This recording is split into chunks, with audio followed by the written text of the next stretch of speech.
quelle que soit ta prison, quelle que soit ta douleur, quelle que soit ta situation, Dieu fera.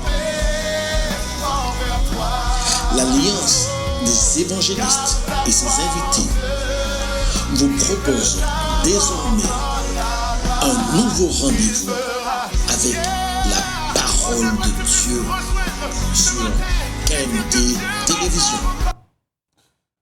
Bonjour à toutes et à tous au nom du Seigneur Jésus-Christ de Nazareth. C'est une joie pour moi de partager avec vous la parole du Seigneur dans cette émission, quel que soit Dieu fera, avec l'Alliance des évangélistes. Nous sommes heureux de pouvoir donner ce que Dieu nous donne pour tous ceux qui écoutent. Que le nom du Seigneur donc soit béni et que le nom du Seigneur soit glorifié. Ce matin, nous allons parler de quelque chose d'important. Mais avant toute chose, je vais prier le Seigneur au nom de Jésus-Christ. Père Saint, au nom de Jésus-Christ, ton Fils, je recommande à ta grâce cette nouvelle émission, quel que soit Dieu fera. Père, c'est vrai que tu feras quel que soit. C'est pour cela que tu nous donnes, Seigneur, de parler de toi, afin que ceux qui écoutent croient en toi et voient ta gloire. Car il n'y a aucune situation qui peut te dépasser. Tu es Dieu dans toute ta grandeur, dans toute ta force et dans toute ta puissance, et tu agis, Seigneur, jusqu'à aujourd'hui. Tu agis. C'est pour cela que, mon Dieu, mon Père, donne à tous ceux qui écoutent d'avoir foi en toi et en ta parole, d'avoir foi en Jésus-Christ. Seigneur, merci pour tout ce qui se dira. Que ton esprit encore m'assiste dans ce moment, afin qu'en toute chose, tu sois glorifié. Je te rends grâce et gloire au nom de Jésus-Christ. Amen. Merci, Seigneur, pour la Martinique, pour la Guadeloupe, pour la Guyane française. Et bien entendu, sur les réseaux sociaux, tous ceux qui écoutent cette émission, que le Seigneur, dans sa grâce, nous fasse du bien. Je prendrai donc la parole de Dieu dans la première épître de Paul aux Thessaloniciens, le chapitre 5. Je vais lire le verset 16 jusqu'au verset 18, où l'apôtre Paul disait ceci: « Soyez toujours joyeux, priez sans cesse, rendez grâce en toutes choses, car c'est à votre égard la volonté de Dieu en Jésus-Christ. » Amen. Voilà donc notamment ce verset 18 sur lequel nous allons nous étendre en ce matin. Rendez grâce en toutes choses, car c'est à votre égard la volonté de Dieu en Jésus-Christ. Sachez que mon frère Laurent ne sera pas avec moi, puisque pour des raisons professionnelles, il ne peut pas être là. Mais il est de tout cœur avec moi dans cette émission, au nom de Jésus. Nous allons considérer l'action de grâce et bien entendu le pourquoi de l'action de grâce, puisque l'apôtre dit « rendez grâce en toutes choses ». Il dit bien « en toutes choses », car c'est à votre égard la volonté de Dieu en Jésus-Christ. Quand il dit « en toutes choses », on peut penser que c'est toute chose bonne. Mais même lorsque les choses ne nous sont pas favorables,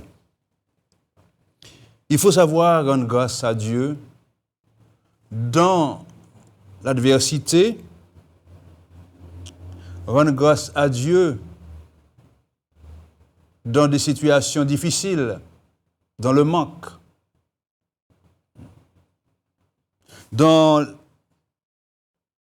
tout ce qui peut vouloir enlever notre tranquillité, notre paix.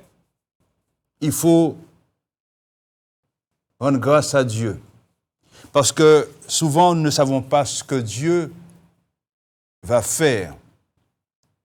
Et c'est à partir justement d'une situation que Dieu va se glorifier.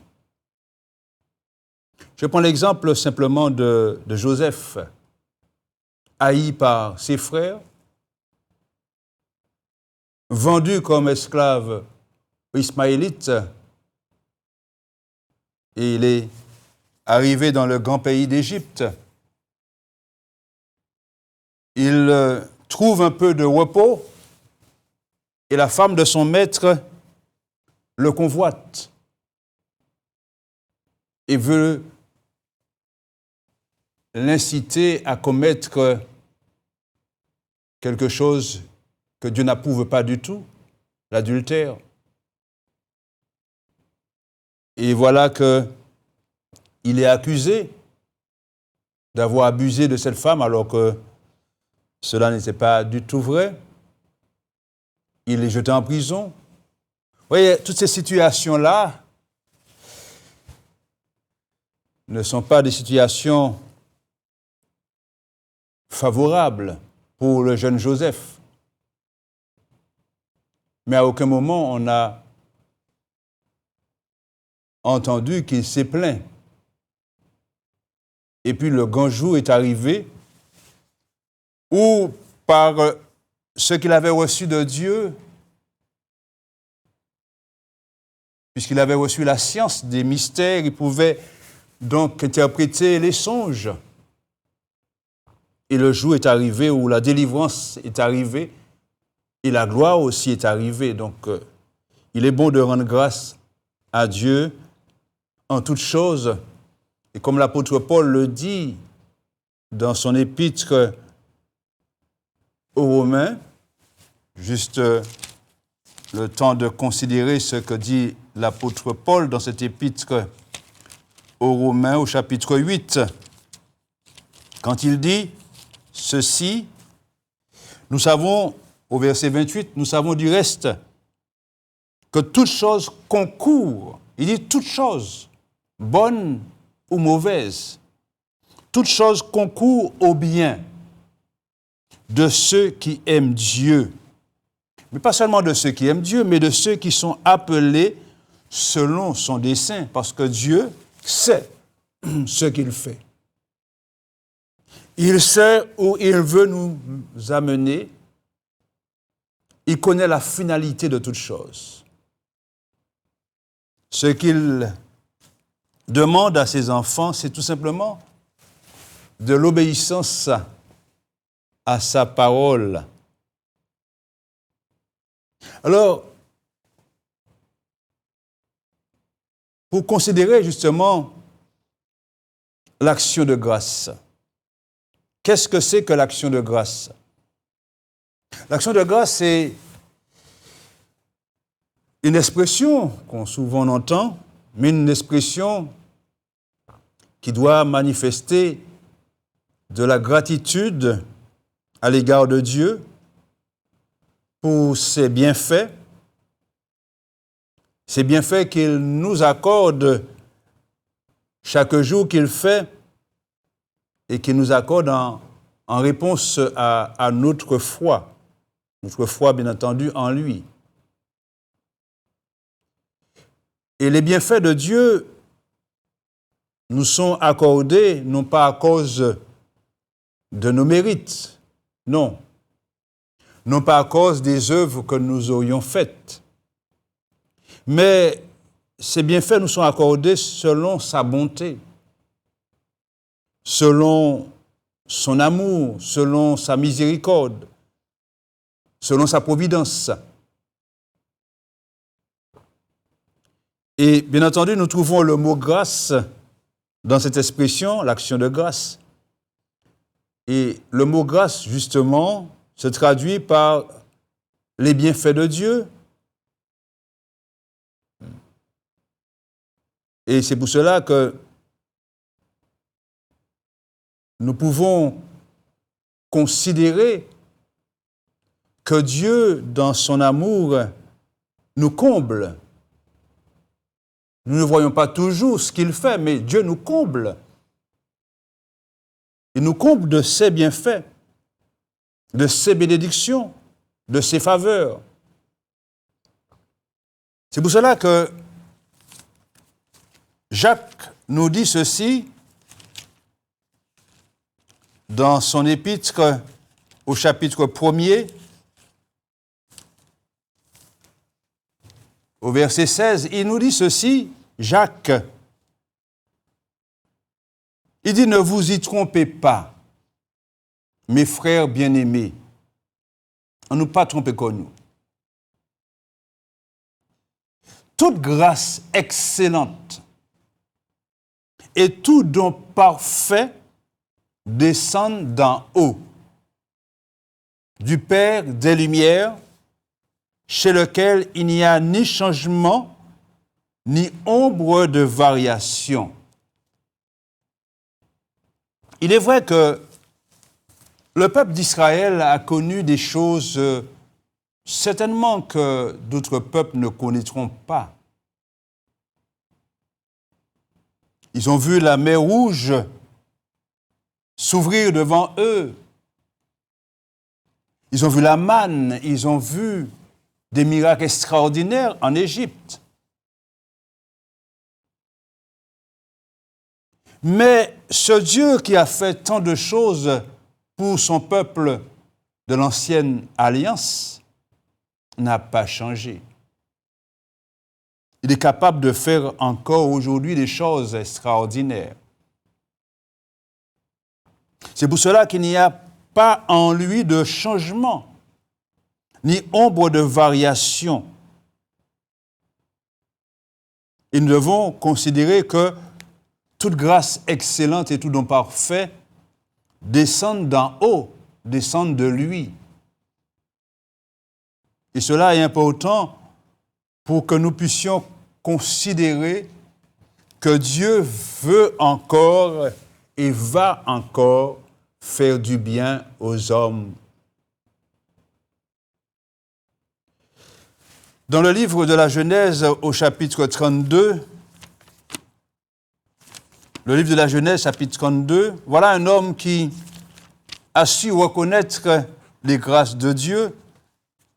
Dans ce chapitre 32 du livre de la Genèse, le verset 9 et 10, c'est Jacob à qui Dieu avait demandé de retourner.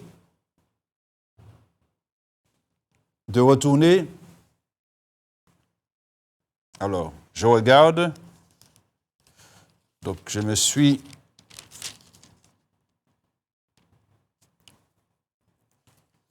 trompé de chapitre.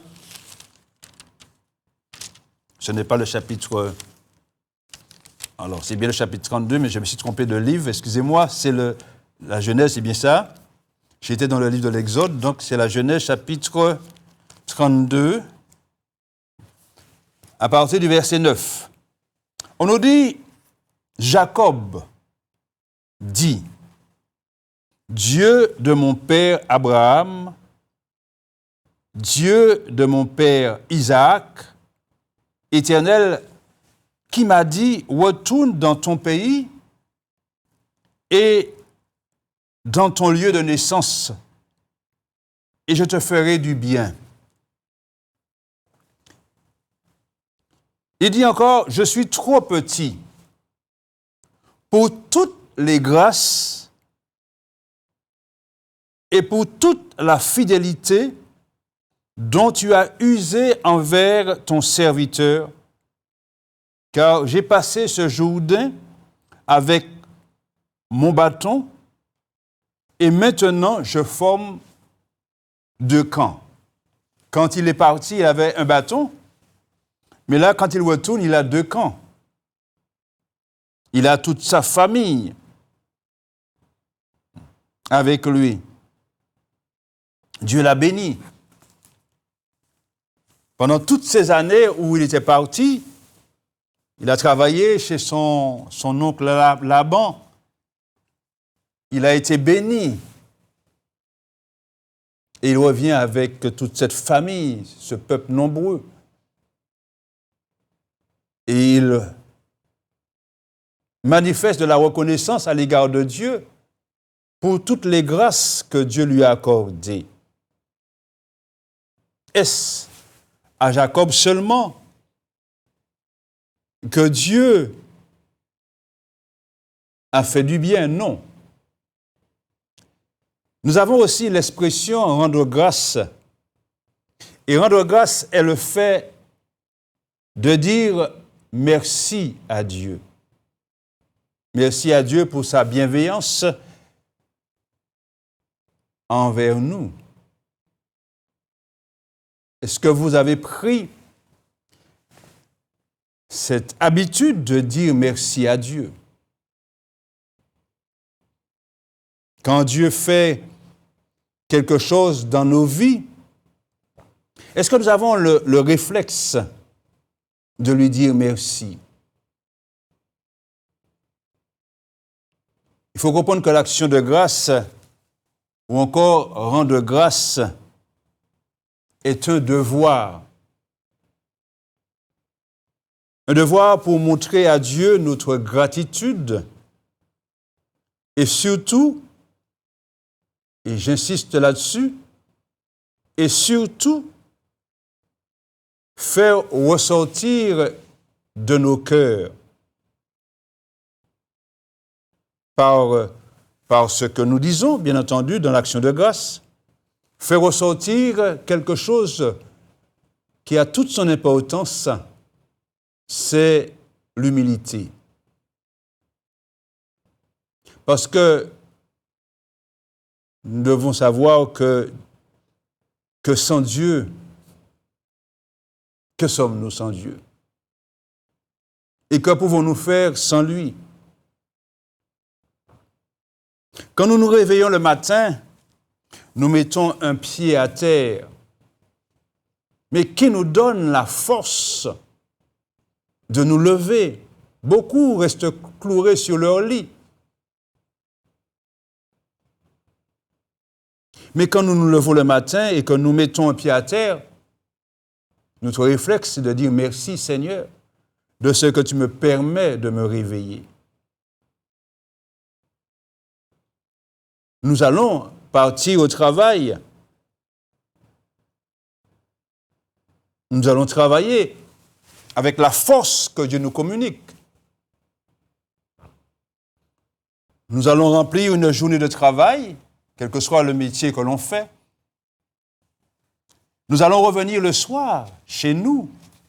Est-ce que nous allons avoir ce réflexe de dire Seigneur, merci pour cette journée passée. Merci pour le travail accompli. Merci de ce que tu m'as permis de gagner ma journée. C'est un réflexe qui doit être instantané. C'est un devoir. Parce que beaucoup partent le matin et ne reviennent pas le soir. Par conséquent, il faut que nous sachions que c'est Dieu qui fait. D'ailleurs, quand on regarde dans le livre du Deutéronome, il met l'homme en garde, et notamment ce peuple d'Israël, mais ces paroles s'adressent à chacun de nous aujourd'hui. Lorsque le Seigneur dit dans le livre du Deutéronome, au chapitre 8, à partir du verset 10, il dit, lorsque tu mangeras et te rassasieras, tu béniras l'Éternel, ton Dieu, pour le bon pays qu'il t'a donné. Et il dit, garde-toi d'oublier l'Éternel, ton Dieu, au point de ne pas observer ses commandements, ses ordonnances et ses lois que je te prescris aujourd'hui. Lorsque tu mangeras et te rassasieras, lorsque tu bâtiras et habiteras de belles maisons, lorsque tu verras multiplier ton gros et ton menu bétail, s'augmenter ton argent et ton or, et s'accroître tout ce qui est à toi, prends garde, que ton cœur ne s'enfle, et que tu oublies l'Éternel, ton Dieu, qui t'a fait sortir du pays d'Égypte, de la maison de servitude. On pense que c'est nous. On pense toujours que c'est parce que nous sommes intelligents, que nous avons la force. Non. C'est Dieu qui fait. Il dit, verset 15, qui t'a fait marcher dans ce grand et affreux désert où il y a des serpents brûlants et des scorpions, dans des lieux arides et sans eau, et qui a fait jaillir pour toi de l'eau du rocher le plus dur. Où est-ce qu'on a vu ça? De l'eau qui sort d'un rocher. Dieu l'a fait pour son peuple. Et qui t'a fait manger dans le désert la manne inconnue à tes pères, afin de t'humilier, certes, et de t'éprouver pour te faire ensuite du bien. Garde-toi de dire en ton cœur, ma force et la puissance de ma main m'ont acquis ces richesses. Souviens-toi de l'Éternel ton Dieu, car c'est lui qui te donnera de la force pour les acquérir, afin de confirmer, comme il le fait aujourd'hui, son alliance qu'il a jurée à tes pères. Si tu oublies l'Éternel ton Dieu, et que tu ailles après d'autres dieux, et que tu les sers et te prosternes devant eux, je vous déclare formellement aujourd'hui que vous périrez. Voilà. Souvent, d'aujourd'hui, on pense qu'on ne va pas vers des idoles. Mais la première idole vers qui on va, c'est soi-même. C'est le moi. C'est moi. C'est encore moi. C'est toujours moi. Et là, on oublie Dieu. On oublie de lui rendre grâce. De dire, Seigneur, merci. Parce que si j'habite une belle maison, c'est parce que tu m'as donné les moyens de la construire. Si j'ai vu multiplier mon argent et s'accroître, tout ce que j'ai, c'est encore par ta grâce. Et je te rends grâce et gloire, je te remercie. Qui a ce réflexe de dire merci à Dieu en tout temps et en toutes circonstances? Dieu nous donne toutes choses. Et certaines de ces choses sans condition. Parce qu'il faut comprendre que tout appartient à Dieu. Tout lui appartient. Dieu aime l'action de grâce. Lorsque nous regardons dans le psaume 50,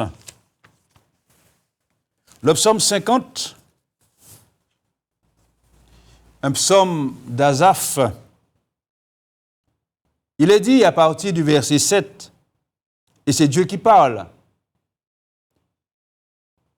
Écoute mon peuple, et je parlerai, Israël, et je t'avertirai. Je suis Dieu, ton Dieu. Ce n'est pas pour tes sacrifices que je te fais des reproches. Tes holocaustes sont constamment devant moi. Je ne prendrai pas de taureau dans ta maison, ni de bouc dans tes bergeries, car tous les animaux des forêts sont à moi. Toutes les bêtes des montagnes, par milliers, je connais tous les oiseaux des montagnes, et tout ce qui se meut dans les champs m'appartient. Si j'avais faim, je ne te le dirais pas, car le monde est à moi et tout ce qu'il renferme. Est-ce que je mange la chair des taureaux? Est-ce que je bois le sang des boucs? Il pose des questions. Est-ce que Dieu a besoin de quelque chose de nous? Non. Puisque tout lui appartient. Mais voilà ce que Dieu veut de nous. Et voilà ce qu'il dit à son peuple.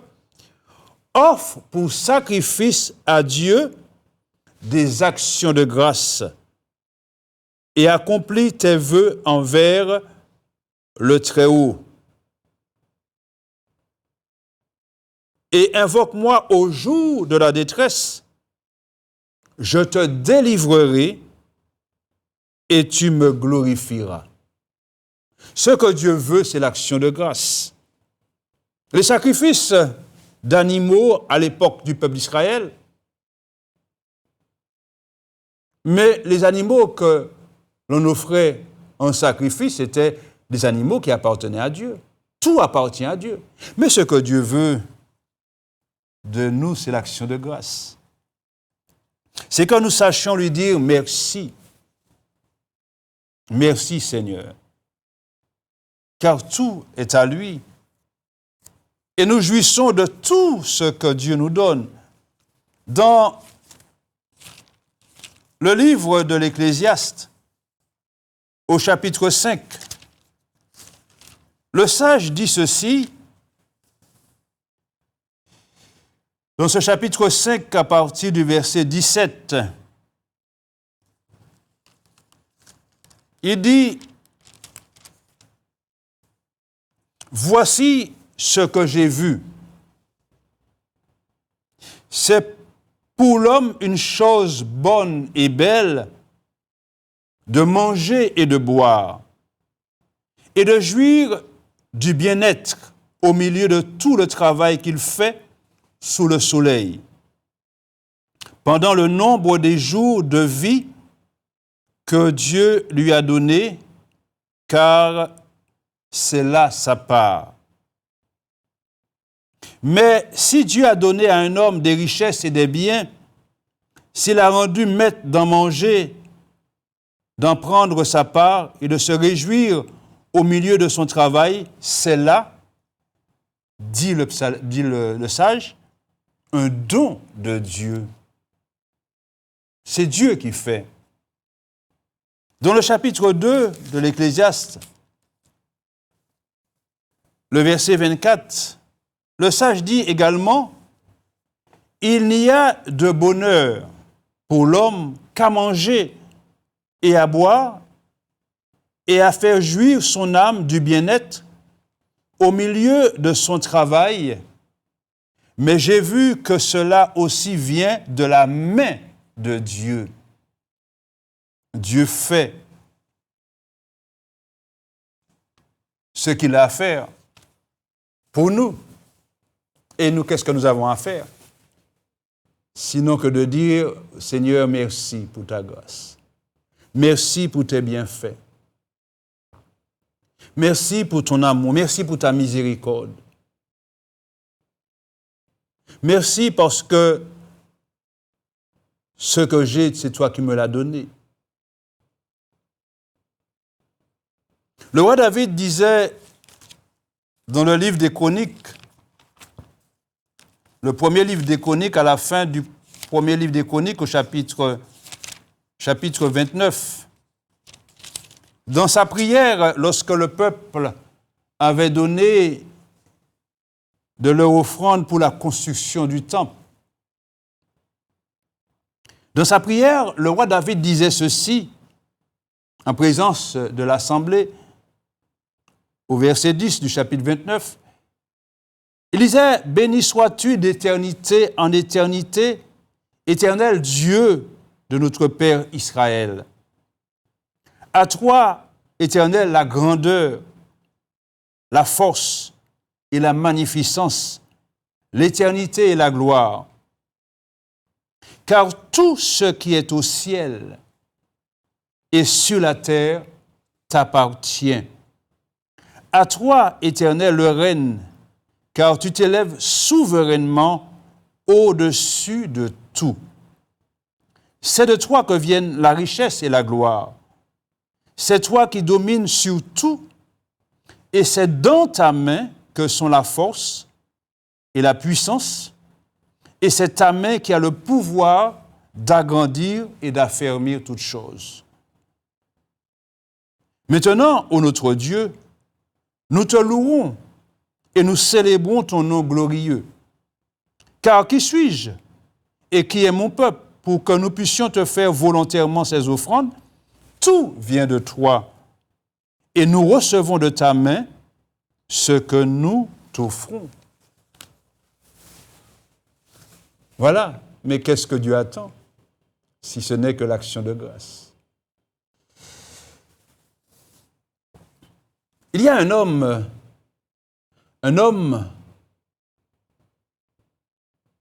en la personne de l'apôtre Paul. L'apôtre Paul avait compris une chose. Il avait compris que pour faire avancer son ministère et même sa vie, il fallait constamment rendre grâce à Dieu. Le travail spirituel qu'il accomplissait portait du fruit. C'est parce qu'il rendait constamment grâce à Dieu qu'il a vu le fruit de son travail. Parce qu'il savait qu'il ne travaillait pas tout seul, mais il travaillait avec Dieu. Celui qui travaille avec Dieu, il ne faut pas qu'il pense qu'il fait 50% du travail et que Dieu fait 50%. Non. C'est Dieu qui fait la grande partie du travail. L'apôtre Paul le disait dans son épître aux Corinthiens. Il disait ceci lorsqu'il parlait de son ministère et dans cette humilité. Dans cette humilité, il disait ceci au chapitre 3 de la première épître aux Corinthiens. Au verset 6, il disait « J'ai planté ». Et Apollos a arrosé. Il a planté. Apollos a arrosé. Mais il dit, mais Dieu a fait croître. C'est Dieu qui fait la grande partie du travail.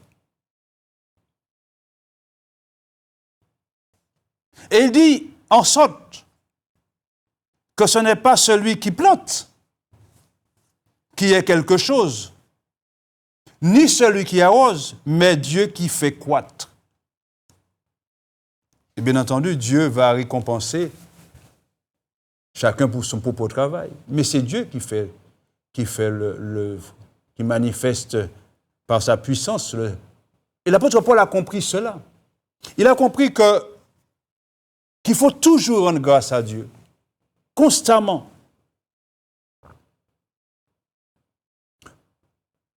Le travail qu'il faisait apportait du fruit. D'ailleurs, quand on considère l'apôtre dans son témoignage, il commence par rendre grâce à Dieu. L'apôtre Paul disait ceci dans sa première épître à Timothée. La première épître à Timothée, au chapitre 1er, à partir du verset 12. L'apôtre Paul n'a jamais été dans le passé, il n'a pas été un tendre. C'était un homme violent, un blasphémateur. Il a fait du mal, l'apôtre Paul, aux chrétiens, aux croyants, en croyant en Christ.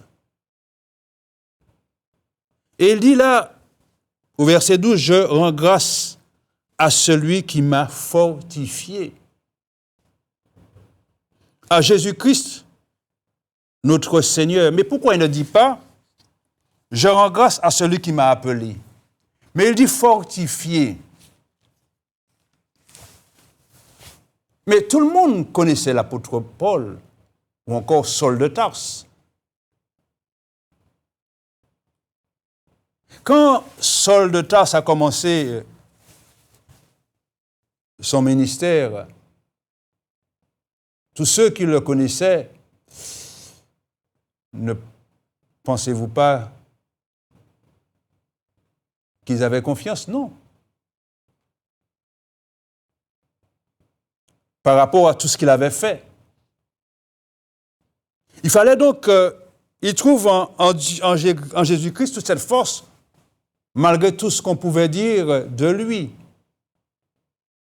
Et là, il rappelle justement son passé. Mais il rend grâce au Seigneur Jésus qui l'a fortifié, à Jésus-Christ notre Seigneur, de ce qu'il m'a jugé fidèle en m'établissant dans le ministère. Et il dit, moi, qui étais auparavant un blasphémateur, un persécuteur, un homme violent, mais j'ai obtenu miséricorde parce que j'agissais par ignorance dans l'incrédulité. Et la grâce de notre Seigneur a surabondé avec la foi et l'amour qui est en Jésus-Christ. C'est une parole certaine et entièrement digne d'être reçue que Jésus-Christ est venu dans le monde pour sauver les pécheurs dont je suis le premier. Il considère par son passé qu'il est le premier des pécheurs. Mais j'ai obtenu miséricorde afin que Jésus-Christ fasse voir en moi le premier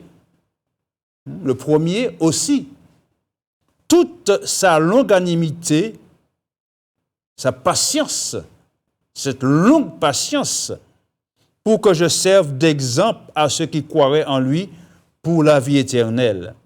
Au roi des siècles, immortel, invisible, seul Dieu, soit honneur et gloire au siècle des siècles. Amen. Vous voyez, l'apôtre Paul a rendu grâce pour ce qu'il est devenu par rapport à ce qu'il était. Dieu lui a fait miséricorde. Et il rend grâce à Dieu pour cela. L'apôtre Paul, comme je disais, a souvent rendu grâce. Et l'apôtre Paul rendait grâce lorsque nous lisons ses épîtres, et surtout à à l'entête de ses épîtres, il y avait toujours là une action de grâce. Il rendait grâce pour le fruit de son apostolat. Lorsqu'on regarde dans l'épître, la première épître de Paul après les Actes des Apôtres, l'épître aux Romains, qui n'est pas certainement la première épître qu'il a écrite, mais qui est citée dans la Bible comme la première épître. L'apôtre Paul disait ceci au verset 8 du chapitre 1er. Il disait « Je rends d'abord grâce à mon Dieu par Jésus-Christ au sujet de vous tous, de ce que votre foi est renommée dans le monde entier. Dieu que je sers en mon esprit dans l'évangile de son Fils m'est témoin que je fais sans cesse mention de vous, demandant continuellement dans mes prières d'avoir enfin, par sa volonté, le bonheur d'aller vers vous, car je désire vous voir pour vous communiquer quelques dons spirituels afin que vous soyez affermis, ou plutôt afin que nous soyons encouragés ensemble au milieu de vous par la foi qui nous est commune à vous et à moi. Vous voyez, il rend grâce pour les chrétiens de Rome. Lorsque nous regardons dans la première épître aux Corinthiens, la première épître de Paul aux Corinthiens au chapitre 1er,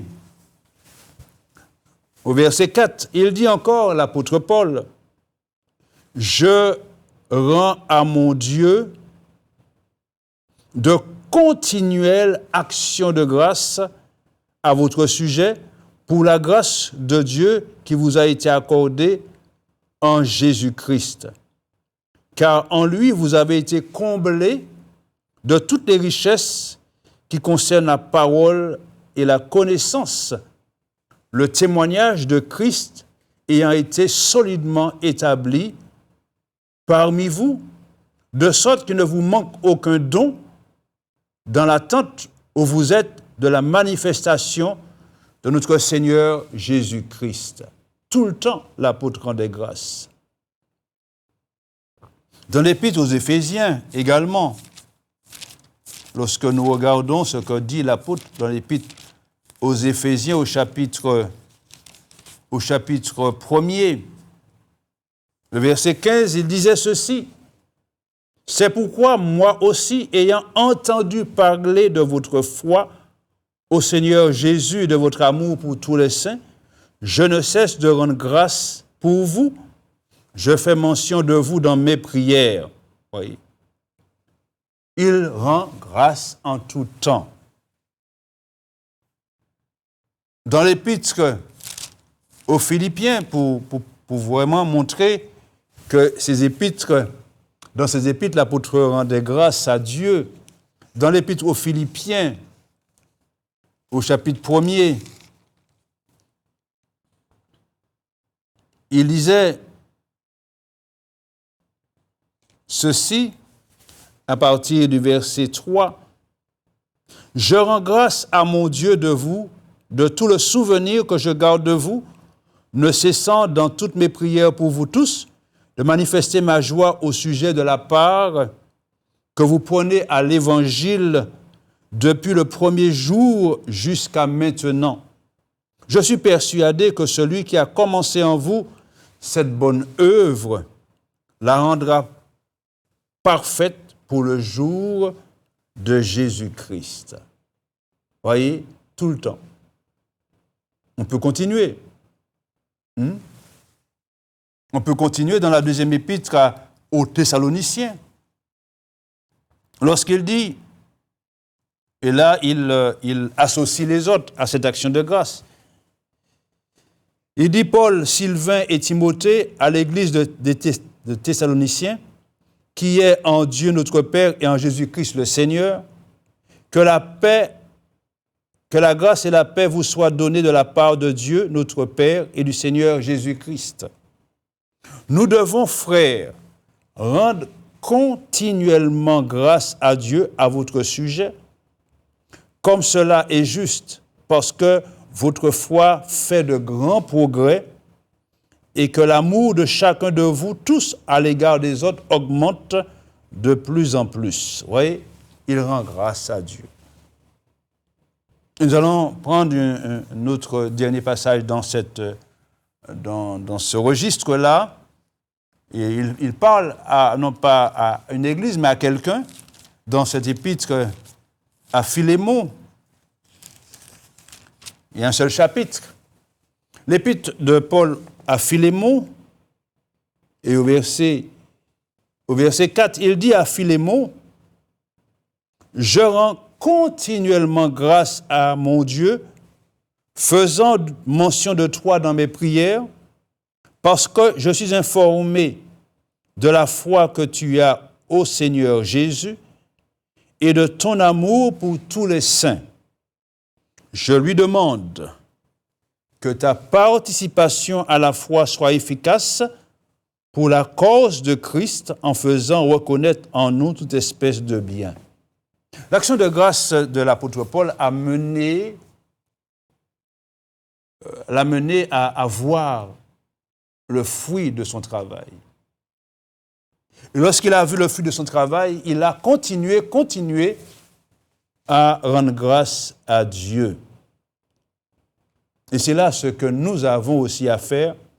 Si nous voulons voir la main de Dieu agir puissamment dans nos vies, il faut que nous sachions aussi donner ou encore rendre grâce à Dieu.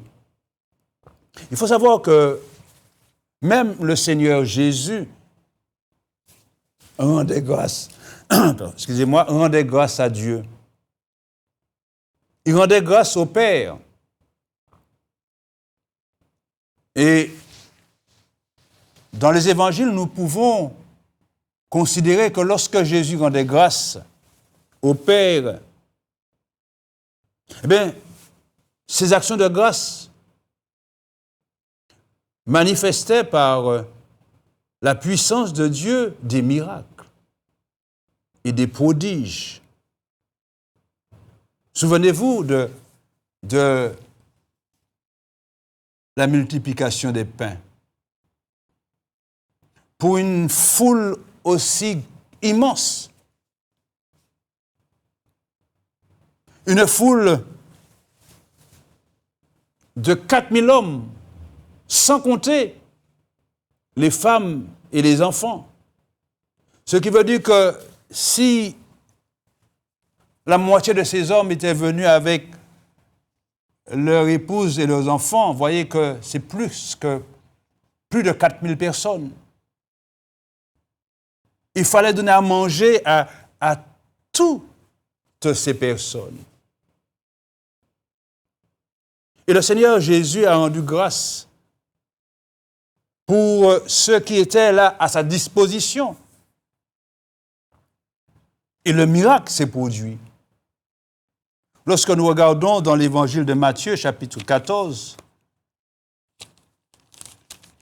à partir du verset 15, chapitre 14, à partir du verset 15, on nous dit ceci. Là, il s'agit de la multiplication des 5000 hommes, puisqu'il y a eu 2 multiplications. On nous dit, le soir étant venu, les disciples s'approchèrent de lui et dirent, ce lieu est désert et l'heure est déjà avancée. Renvoie la foule afin qu'elle aille dans les villages pour s'acheter des vivres. Jésus leur répondit, ils n'ont pas besoin de s'en aller, donnez-leur vous-même à manger.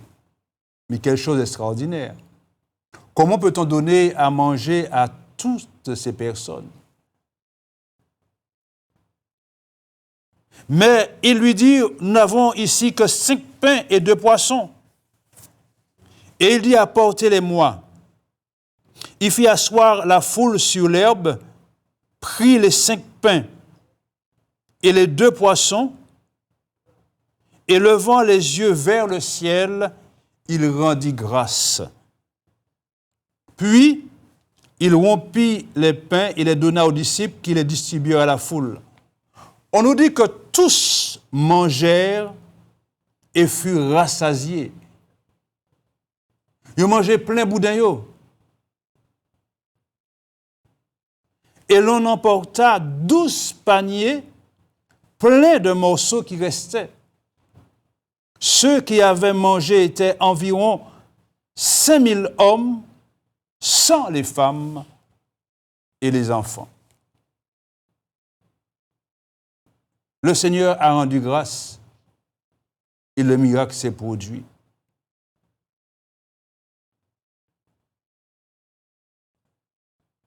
Dans l'évangile de Jean,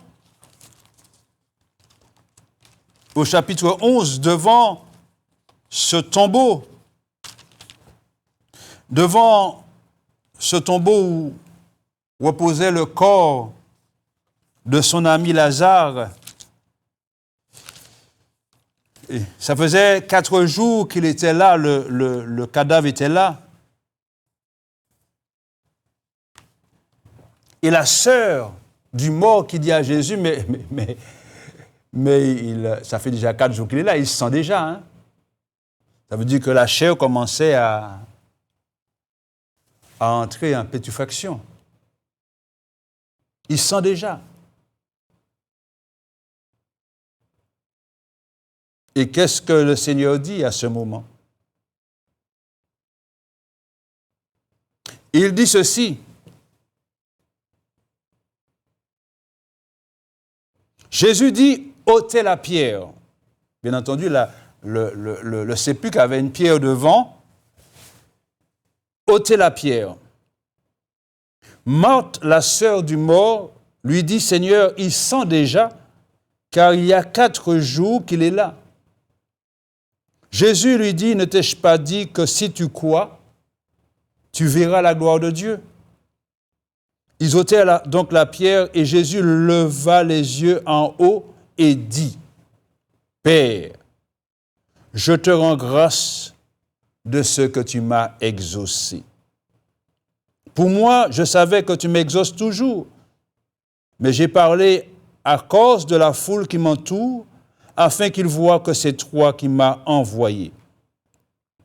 Ayant dit cela, il cria d'une voix forte, Lazare, sors. Et le mort sortit les pieds et les mains liés de bandes, et le visage enveloppé d'un linge. Jésus leur dit, déliez-le et laissez-le aller. Le miracle s'est produit parce que Jésus a rendu grâce. Mais il faut comprendre que sa soumission au Père doit être pour nous un exemple, car nous aussi, nous pouvons voir de grandes choses se manifester dans nos vies. Il faut tout simplement rendre grâce à Dieu pour ce que nous avons,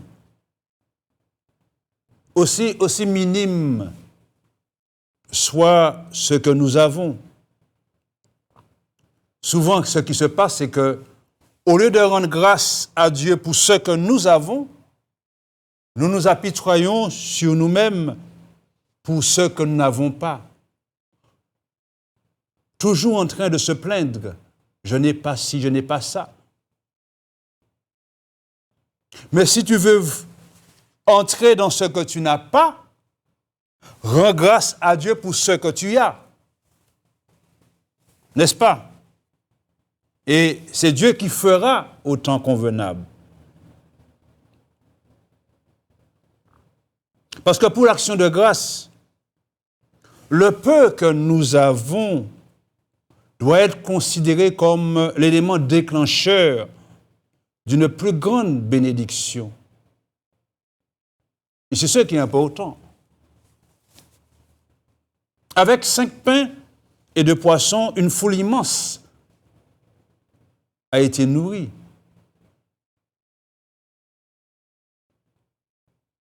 Avec 300 hommes, le juge Gédéon a eu la victoire sur une multitude, sur Madian, sur Amalek et sur les fils de l'Orient. Parce que c'est Dieu qui fait. Avec un jeune homme, un jeune garçon, Dieu a donné la victoire à Israël sur les Philistins et sur ce géant, Goliath, qui mesurait plus de 3 mètres de hauteur. Avec toutes ces provocations, Dieu a envoyé un jeune homme, David, un jeune homme, pour affronter ce géant. Et David a terrassé le géant, parce que c'est Dieu qui fait. Avec un peu, Dieu va faire de grandes choses. Je terminerai là par ce passage qui se trouve dans l'Épître aux Philippiens,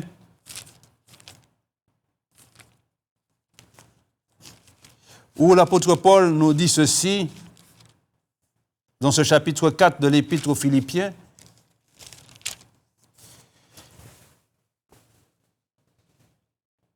Il dit au verset 4, « Réjouissez-vous toujours dans le Seigneur. » Ou pas ni, eh bien, réjouis-vous le Seigneur qui glorifie quoi. Et pour le peu que tu as, le peu, réjouis-toi de ce peu-là. Et donne gloire à Dieu, rends grâce à Dieu pour ce peu. Réjouissez-vous toujours dans le Seigneur, je le répète, réjouissez-vous. Que votre douceur soit connue de tous les hommes. Le Seigneur est proche. Ne vous inquiétez de rien, mais en toute chose, faites connaître vos besoins à Dieu par des prières. Puisque nous avons vu, l'apôtre Paul nous dit, priez sans cesse. Par des prières. Il y a aussi des supplications. Qui est imagé par le Seigneur comme celui qui frappe à la porte. Parce que celui qui frappe à la porte sait très bien que derrière la porte, il y a quelqu'un. C'est Dieu. Mais il frappe jusqu'à ce que Dieu ouvre. C'est ça la supplication. Par des supplications, avec des actions de grâce. Dis merci Seigneur pour ce que tu feras dans ma vie. Et la paix de Dieu qui surpasse toute intelligence gardera vos cœurs et vos pensées en Jésus-Christ. Plus de plaintes, plus de clameurs, mais cette tranquillité, ce repos en Dieu qui nous donne de savoir que quand on lui rend grâce, il va faire, il fera encore. Je vais prier le Seigneur. Dieu de gloire, Dieu tout-puissant, Dieu vivant. Seigneur, ce que tu veux, au nom du Seigneur Jésus, c'est que nous puissions reconnaître notre humilité devant la grandeur de ton nom, devant la puissance de ton nom, car tu es le Dieu de l'impossible. Rien ne peut, Seigneur, te dépasser. C'est pour cela, Père Saint, apprends-nous à te rendre grâce en toutes choses et en tout temps. À rendre grâce pour ce que tu nous as déjà donné. Et à rendre grâce pour ce que tu vas nous donner, afin que nous puissions voir ta gloire. Apprends-nous à te rendre grâce, à reconnaître que c'est toi qui fais dans nos vies pour la gloire de ton nom. Bénis tous ceux qui ont écouté en ce matin et qu'ils prennent la résolution de te rendre grâce en tout temps et en toutes choses. Je te bénis, Père, et je te rends grâce pour ce moment que tu m'as donné de passer devant toi en portant ta parole, parce que quel que soit, tu feras. Que ton nom seul soit béni, au nom de Jésus-Christ. Amen. Quelle que soit ta prison, quelle que soit ta douleur, quelle que soit ta situation, Dieu fera. L'Alliance des évangélistes et ses invités vous propose désormais un nouveau rendez-vous avec la parole de Dieu sur KMT Télévision.